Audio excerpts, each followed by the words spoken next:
Okay, today we're going to look at how to change fractions to decimals on a calculator. Alright, so we know that 1/2 means 1 divided by 2. So we can put this onto our calculator and perform that operation. 1 divided by 2 equals 0.5. And that's what we looked at last lesson, 0.5 or 0.50. So there's another way that we can do this on our calculator to change a fraction to a decimal. First of all, we press our fraction button, and that will give us the fraction, the numerator and the denominator that we can put into our fraction, into our calculator.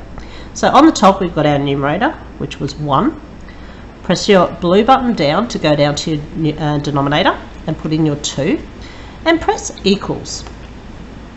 Now that gives you the simplest form. So if I had to put in 2/4 and pressed equals, it would have told me that that's a half.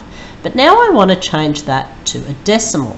So if you look at this button here, the S to D button right here, that means standard form to decimal form.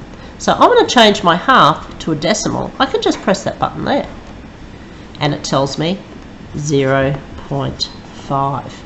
Now this is really useful for trickier kind of fractions. So let's have a look at a trickier one. Let's say 6/8. Okay, so 6/8 means 6 divided by 8, or $6 shared between 8 people. Now you'll notice when I press the equal sign, it actually says 3/4. It's simplified the fraction. Because remember, if we divide both the numerator and the denominator by 2, that would give us 3/4. So once again, we want to make that a decimal. So we press our standard to decimal form, and there it is, 0.75. So 6/8, oh, my pen's dying, equals 3/4, standard to decimal, 0.75.